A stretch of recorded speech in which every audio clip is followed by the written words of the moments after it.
கொரோனாவினால் தடைப்பட்ட கல்வியை மீட்டெடுப்பதற்கு ஜனனம் ஃபவுண்டேஷனின் வழிகாட்டலில் குளோபல் இன்ஃபோடெக் ஐடிஎல் ப்ரோ இணைந்து வழங்கும் இணைய கல்வி. கொழும்பில் தலை சிறந்த ஆசிரியர்களினால் தரம் 5 முதல் 12 வரையான தமிழ் மொழி மூலமான மாணவர்களுக்கான வழிகாட்டல்கள். மாணவர்களின் முன்னேற்ற பாதைக்காக ஐடிஎல் ப்ரோ மூலம் பயன்பெறுவோம். வளமான எதிர்காலத்தை உருவாக்குவோம்.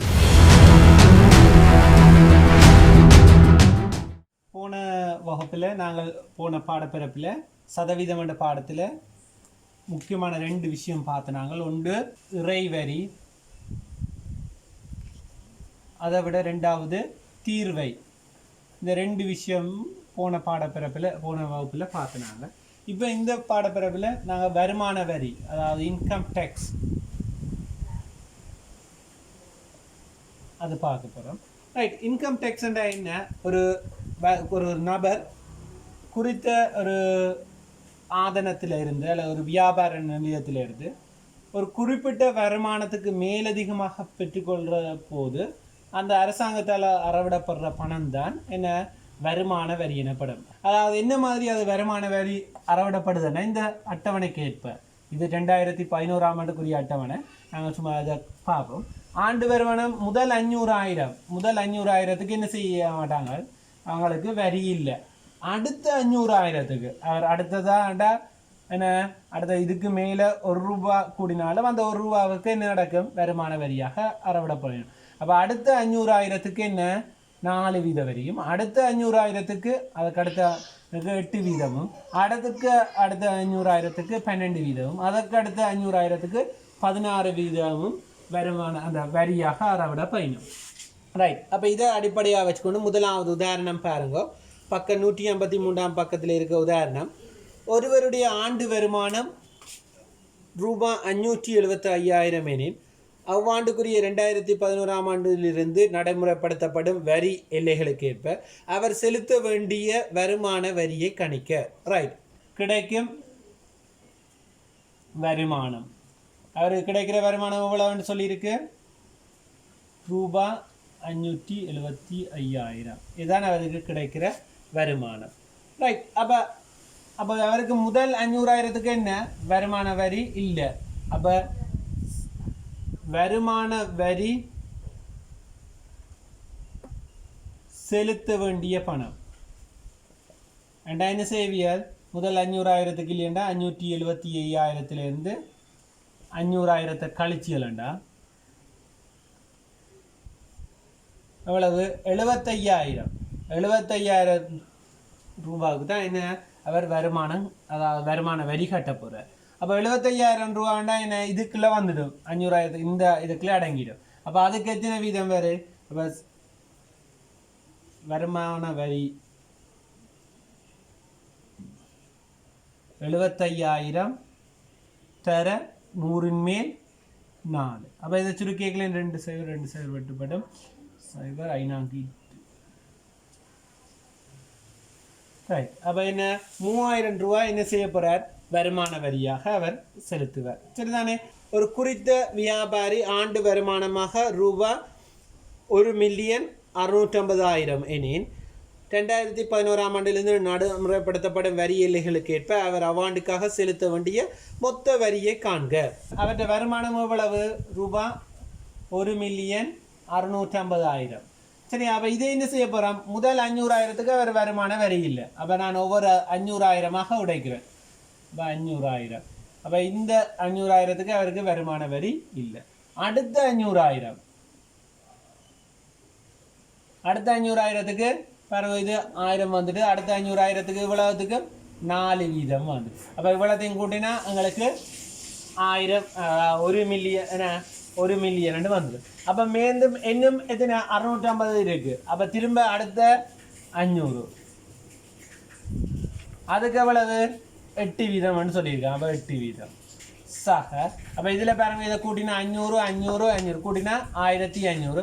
அப்போ மிச்சம் எத்தனை? 1500ண்டா இன்னும் 150 கிடக்கு. அப்போ 150,000. அப்போ அந்த 150,000க்கு எவ்வளவு? 12%.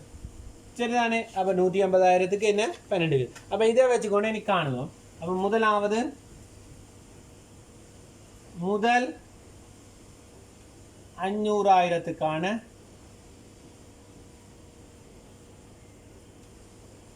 வருமான வரி. என்ன செய்வியல்? 500,000 தர 100 மேல் 4. அப்போ சுருக்கேக்கில் எங்களுக்கு 20,000. அப்போ முதல் 500,000க்கு எவ்வளவு? அடுத்த 500,000.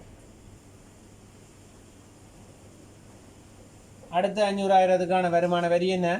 500,000 தர 100 மேல் 8. அப்போ இதை சுருக்கேக்கில் 40,000. அடுத்த 8 அடுத்த 150,000. என்ன வர போகுது? 150,000 தர 100 மேல் 12. அப்போ இதை சுருக்கினா வெட்டுப்பட போகுது. இதை சுருக்கிக்கல எங்களுக்கு 18,000 ரூபா வரும். அப்போ இனி அவர் இது முதல் 500,000க்கான வருமான வரி, அடுத்த 500,000க்கான வருமான வரி, அடுத்த 500,000. அப்போ மொத்தமாக ஆகவே அவர் மொத்தமாக செலுத்த வேண்டிய வருமான வரி இந்த எவ்வளத்தை கூட்டினா, இதை கூட்டிக்கல 60,000, 60,000தோட 18,000 கூட்டினா 78,000 வரும். எழுதி காட்டுவோம். 40,000 சக 18,000 கூட்டினா 78,000 அவர் என்ன வருமான வரியாக செலுத்துவார். பெறுமதி சேர்க்கப்பட்ட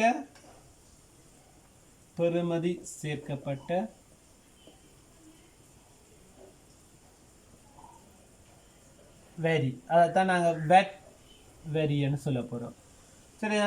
பெறுமதி சேர்க்கப்பட்ட வரி, அந்த வெட் வரியை பற்றி பார்ப்போம். அதாவது நாங்கள் ஒரு குறித்த பொருளை அல்லது சேவையை பெற்றுக்கொள்ளிக்கல நாங்கள் அந்த நிறுவனத்துக்கு செலுத்துகிற வரியை தான் நாங்கள் என்னென்னு சொல்லுவோம், ஏன்னா பெறுமதி சேர்க்கப்பட்ட வரி. அதாவது குறித்த பொருளை அல்லது சேவையை கொள்வனவு செய்யும் போது அந்த மொத்த பெருமானத்தின் ஒரு குறிப்பிட்ட பகுதியை நாங்கள் அந்த நிறுவனத்துக்கு செலுத்துகிறோம். உதாரணமாக நாங்கள் டயலாக் நிறுவனத்திலேருந்து நாங்கள் 100 ரூபாய் காட் போட்டால் அதில் குறிப்பிட்ட பெர்சன்டேஜ் என்ன செய்யணும், அவன் வரியாக அறவிடப்படுவான். சரியா?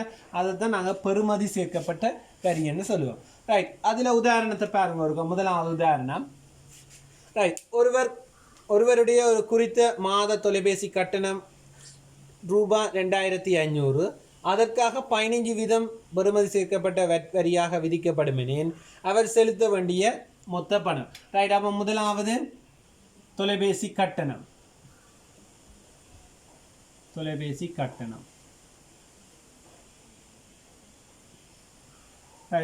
கட்டணம் எவ்வளவு? 2,500 ரூபா. சரிதானே? ரைட். அடுத்தது பெறுமதி சேர்க்கப்பட்ட வரி, வெட் வரி 15%. ஆகவே வெட் வரி பெருமானம் என்னென்று வரப்போகுது?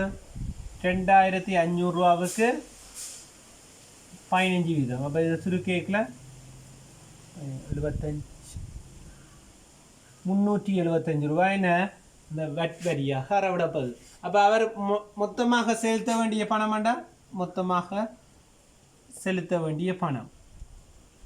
அப்போ என்ன, அவர் தொலைபேசி கட்டணமும் கட்டணும், அந்த வருமான வரியும் கட்டணும். அப்போ 2,500 சக 375. அப்போ கூட்டினா 2,875 ரூபாய் என்ன மொத்தமாக அவர் செலுத்த வேண்டிய பணமாக இருக்குது. சரிதானே? ஒரு சப்பாத்து நிறுவனம், ஒரு குறித்த சப்பாத்து உற்பத்தி செய்யப்படும் நிறுவனத்தினால் மூலப்பொருளுக்கான செலவு அவன் தந்திருக்கிறான். மூலப்பொருள் செலவு 1,200 ரூபாவாம். சரியா? அடுத்தது உற்பத்தி செலவு 300 ரூபாய். அடுத்தது ஏனைய செலவு 200 ரூபா. அப்போ மொத்த அந்த சப்பாத்து உற்பத்தி செய்கிறதுக்கு 1,700 ரூபா மொத்த செலவு.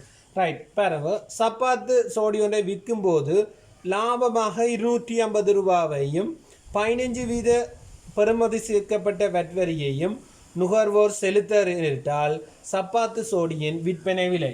ரைட். முதலாவது இதில் 250 ரூபா லாபம் வைக்க போயினோமா. அப்போ லாபம் 250 ரூபா. ரைட். அப்போ இனி சப்பாத்தின் பெருமானம் என்ன 1700 ரூபாவும் கொடுக்கணும், அடுத்த இந்த லாபமும் கொடுக்கணும். அப்போ மொத்தமாக 1950 ரூபாய் என்ன மொத்தமாக செலுத்தணும். ஆனால் அதோட அவர் இன்னொரு இது அறவடைனம் வரியும். அப்போ வரி பணம் எவ்வளவு 950 ரூபாவுக்கு 100 மேல் 15. ரைட். அப்போ இதை 15 ரூபா கண்டா எத்தனை 292 ரூபா 50%. அதாவது என்ன இந்த வரி 15 வீதம் பெறுமதி சேர்க்கப்பட்ட வரியை. அப்போ இனி மொத்தமாக நுகர்வோர் செலுத்த வேண்டிய நுகர்வோர் செலுத்த வேண்டிய மொத்த பணம் என்ன நடக்கும்? அவர் என்ன இந்த காசை கொடுத்தது 1950 சக 292 ரூபா 50. இதையும் கொடுக்க என்னோட வரும் 50 2 4 2.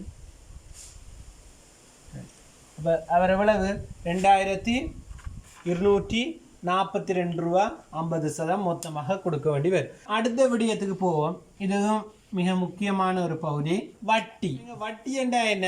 அதாவது ஒருவரிடமிருந்து அல்ல ஒரு குறித்த நிறுவனத்திலிருந்து ஒரு குறிப்பிட்ட கடனை பெற்றதுக்கு நாங்கள் ஒரு குறிப்பிட்ட காலத்துக்கு பிறகு மேலதிகமாக செலுத்துகிற பணத்தை தான் நாங்கள் என்ன சொல்லுவோம்?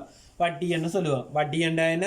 ஒருவரிடமிருந்து அல்லது ஒரு குறித்த நிறுவனத்திலிருந்து குறிப்பிட்ட பணத்தை பெற்றிருக்கோம், அந்த பணத்துக்கு ஒரு குறிப்பிட்ட காலத்துக்கு பிறகு பணத்துக்கு மேலதிகமாக செலுத்தப்படும் பணம் தான் நாங்கள் வட்டி என்று சொல்லுவோம். அந்த வட்டியை நாங்கள் ரெண்டாக பிரிக்க போகிறோம். ஒன்று எளிய வட்டி, மற்றது கூட்டு வட்டி. இந்த எளிய வட்டி தரம் 10 படிப்பியல், தரம் கூட்டு வட்டி தரம் 11 படிப்பியல். சரியா? இந்த எளிய வட்டியை பற்றி தான் இப்போ பார்ப்போம். இந்த எளிய வட்டி என்றால் என்ன?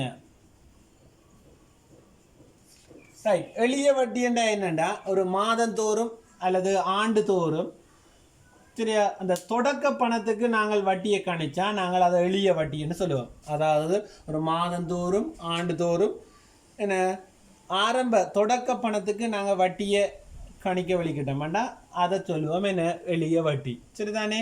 ரைட். அப்போ முதலாவது வட்டி என்ற விஷயம் பார்த்தனாங்க. அந்த வட்டியில் 2 வகை பார்த்தனாங்க. ஒன்று எளிய வட்டி, மற்ற கூட்டு வட்டி. எளிய வட்டி தான் இந்த பாடப்பிறப்பில் உங்களுக்கு வரப்போகுது. கூட்டு வட்டி தரம் 11 படிப்பியல். ரைட். எளிய வட்டி என்னென்னா மாதந்தோறும் அல்லது ஒரு ஆண்டு தோறும் ஒரு குறித்த பணத்துக்கு தொடக்க பணத்துக்கு வட்டி கணிக்கிறத நாங்கள் எளிய வட்டின்னு சொல்ல போகிறோம். ஒரு உதாரண கணக்கில் பார்ப்போம். எளிய வட்டிக்குரியது 10% ஆண்டு வட்டி வீதத்துக்கு ரூபாய் 5000 கடனாக பெற்ற ஒருவர் அக்கடனிலிருந்து விடுவதற்கு 2 ஆண்டுகள் எடுத்தன. அவர் செலுத்த வேண்டிய மொத்த வட்டி. சரிதானே? அப்போ முதலாவது கடன் பணம். எவ்வளவு கடன் பணம்னு சொல்லியிருக்கு? 5000 ரூபாய் கடன் பணமாக பெற்றிருக்கிறார். அடுத்தது வட்டி வீதம் 10% சொல்லியிருக்கு. ரைட். அப்போ வட்டி பணம் முதல் ஒரு ஆண்டுக்குரிய வட்டி பணம். ஒரு ஆண்டுக்குரிய வட்டி பணம் வேண்டாம் என்ன செய்வீர்கள்? 5000 தர 100 மேல் 10. அப்போ இதை சுருக்கேக்கில் எங்களுக்கு 500 ரூபா.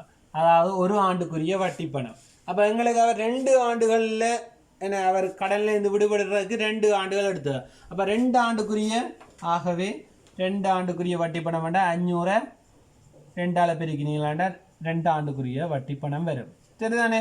அப்போ அவர் கடனிலிருந்து விடுபட செலுத்த வேண்டிய தொகை, கடனிலிருந்து விடுபட செலுத்த வேண்டிய தொகை என்ன 5000 ரூபாவும் கொடுக்கணும், வட்டி காசும் கொடுக்கணும். அப்போ 5000 சக 1000. இப்போ மொத்தமாக அவர் கடனிலிருந்து விடுபட செலுத்த வேண்டிய தொகை 6000 ரூபா வரும். உதாரணம் 2 பாருங்க. 2 வீத மாத எளிய வட்டிக்கு ரூபாய் 8000 கடனாக பெற்ற கண்ணன் 3 மாதங்களின் பின்னர் கடனிலிருந்து விடுவதற்கு செலுத்த வேண்டிய மொத்த பணம். ரைட். அப்போ முதல் கடன் பணம் அவ்வளவு கடன் பணமாக 8000 ரூபாய். ரைட். அங்கே மாத வட்டி தந்திருக்கு. அப்போ மாத வட்டி 3 வீதம். ரைட். அப்போ 3 மாதங்களுக்கு பின்னர் கடன் இருந்து, அப்போ 3 மாதங்களுக்கு பின்னர் அப்போ முதலாவது வட்டி பணம் 8,000 ரூபாவுக்கு 3 வீதம். அப்போ தர 3. அப்போ சுருக்கேக்கில் 240. ஒரு மாதத்துக்குரிய வட்டி பணம் எவ்வளவு? இப்போ 3 மாதத்துக்குரிய வட்டி பணம் வேண்டாம் 240 தர 3. அப்போ 3 மாதத்துக்கு 720 ரூபா மாத வட்டி பணமா? அப்போ அவர் கடனிலிருந்து விடுபட செலுத்த வேண்டிய தொகை, கடனிலிருந்து விடுபட செலுத்த வேண்டிய தொகை எவ்வளவு? 8,000 ரூபாவும் கொடுக்கணும், அதோட இந்த 720 ரூபாவும் கொடுக்கணும். அப்போ 8,720. 12 வீத ஆண்டு எளிய வட்டி வீதத்தின் கீழ் 10,000 ரூபாய் கடனாக கொடுத்த ஒருவருக்கு வட்டியாக 3,600 எவ்வளவு காலத்தின் பின் கிடைக்கும்? சரி, அப்போ முதல்ல வட்டியாக எவ்வளவு கிடைக்க இருக்கு. முதலாவது கேட்டது பாருங்க, கடன் பணம் வளமையாக செய்கிற மாதிரியே செய்யும். கடன் பணம் எவ்வளவு? 10,000. அடுத்தது எங்களுக்கு எத்தனை வட்டி வீதம், ஆண்டு எளிய வட்டி தந்திருக்கு. வட்டி வீதம் எத்தனை தந்திருக்கு? 12 வீதம் தந்திருக்கு. ஆகவே எங்களுக்கு வட்டி பணம் கணிக்கலாம். வட்டி பணம் விளையாண்டு வர போகுது 10,000 ரூபாவுக்கு 12 வீதம். அப்போ 100 மேல் 12. அப்போ இதை சுருக்கேக்கில் எங்களுக்கு 1,200 ரூபா வட்டி பணமாக கிடைக்கும். ரைட். 1,200 ரூபா வட்டி பணம்ண்டா இது எங்களுக்கு 3,600 ரூபா வட்டி பணமாக கிடைக்கும். இது ஒரு ஆண்டுக்குரிய வட்டி பணம். அப்போ எவ்வளவு காலம் பார்க்க, எவ்வளவு காலம் பார்க்க என்ன அவருக்கு கிடைக்கிற மொத்த வட்டி பணம் எவ்வளவா? 3,600 ரூபா. ஒரு ஆண்டுக்குரியது இவ்வளோண்டா 3,600 ஒரு ஆண்டுக்குரியதால் பிரித்தா அது என்ன 3 ஆண்டுகளுக்குரிய வட்டி பணம் தான் அவ்வளவு 3,600 ரூபா. ரைட். அவ்வளோ காலம் பார்க்க என்ன சரியா? அப்போ இதை கவனிங்கோ, கடன் பணம் இவ்வளவு, வட்டி பணம் இவ்வளவுன்னு கணிங்கோ. கணிச்சிட்டு இது ஒரு ஆண்டுக்குரிய வட்டி. அப்போ 3,600 ரூபா வட்டி பணமாக செலுத்துறாண்டா எத்தனை காலம் பார்க்க? ஒரு ஆண்டுக்குரியது 1,200 3,600 1,200 பிரிக்கல எத்தனை ஆண்டுக்குரிய வட்டி பணம்னு கண்டுபிடிக்கலாம். ரைட். அடுத்த கேள்வியை பாருங்க. என்ன எளிய வட்டிக்கு கடனாக பெற்ற ஒருவர், கடனாக 7,500 பெற்ற ஒருவர் 2 ஆண்டுகளின் பின் செலுத்த வேண்டிய வட்டி எவ்வளவு? 1,200. அறவிடப்பட்ட எளிய வட்டி வீதத்தை காணட்டாம். ரைட். அப்போ முதல் கடன் பணம் 7,500. 7,500 கடன் பணம். செலுத்த வேண்டிய பிறகு செலுத்த நேரிட்ட வட்டி பணம் 2 ஆண்டுகளின் பின்னர், 2 ஆண்டுகளின் பின்னர் செலுத்த நேரிட்ட வட்டி பணம் எவ்வளவு? 1,200. அப்போ 2 ஆண்டுகளுக்கு செலுத்த நேரிட்ட வட்டி பணம் எவ்வளோண்டா? அப்போ ஒரு ஆண்டுகளுக்கான வட்டி என்ன செய்வியல்? ஒரு ஆண்டுக்கான வட்டி என்ன 1,200 2ஆல் பிரிப்பியல். இது 2 ஆண்டுக்குரிய வட்டி. அப்போ ஒரு ஆண்டுக்குரிய 2ஆல் பிரிக்கல 600 ரூபான்னு வரும். அப்போ ஒரு ஆண்டுக்குரிய வட்டி. அப்போ கடன் பணம் இவ்வளவு, வட்டி காசு இவ்வளோண்டா எங்களுக்கு வட்டி வீதம் அவ்வளவு பார்க்கல. அப்போ வட்டி, ஆகவே வட்டி வீதம் எவ்வளவு? 7,500 ரூபாவுக்கு 600 ரூபா வட்டியா தர வட்டி வீதம் பார்க்க 100ஆல் பெருக்குவீங்க. ரைட். இதில் இருக்க 2 வட்டினா 600 75ஆல் பிரிப்பீங்க. பிரித்தா சுருக்கி பாருங்க. ரைட். எத்தனை? 8 வீதம் வரும். ஆண்டுதோறும் 7.5 எளிய வட்டி செலுத்துவதன் பேரில் 25,000 ரூபாய் கடனாக பெற்ற ஒருவர் எவ்வளவு காலத்தின் பின்னர் மொத்தமாக 28,700 ரூபாவை செலுத்த நேரிடும்? சரிதானே? அப்போ முதலாவது கட்டமாக என்ன? கடன் பணம். கடன் பணம் எவ்வளவு? இவ்வளவு. அடுத்தது வட்டி 7.5. அப்போ முதலாவது வட்டி பணத்தை பார்ப்போம். எவ்வளவு? 25,000 தர 100 மேல் 7.5. அப்போ இதை சுருக்கினா எங்களுக்கு எவ்வளோ வரப்போகுது? கிட்டத்தட்ட 1,875 ரூபா வட்டி பணம் வரும். ரைட், எங்களுக்கு அவர் செலுத்திய மொத்த பணம் தான் இருக்கு. செலுத்திய மொத்த பணம் எவ்வளவு செலுத்தி இருக்கிறார்? 28,750 செலுத்தி இருக்கிறார். அப்ப வட்டி பணம், மொத்த வட்டி பணம் என்ன செய்வியல்? ஆரம்பத்தில் கடன் பணம் இவ்வளவு, செலுத்துகிற பணம் இவ்வளோண்டா, இந்த கடன் மொத்த பணத்தில் இருந்து இதை கழிக்கல வட்டி பணம் வரும். அப்போ 28,750 இருந்து 25,000 கழிச்சியலண்டா கழிக்க 3,750 மொத்த வட்டி பணம் வரும். அப்போ ஒரு ஆண்டுக்குரிய வட்டி இவ்வளவு. அப்போ இவ்வளவு காலம் பார்க்க 3,750 1,875 பிரித்தா எத்தனை? 2 ஆண்டுகள் வரும். இதோட இந்த சதவீதம் என்ற பாடத்தில் இருக்கிற முழு விடயங்களும் முடிஞ்சு. நாங்கள் அடுத்த அலகில் உங்களை மீண்டும் சந்திப்போம்.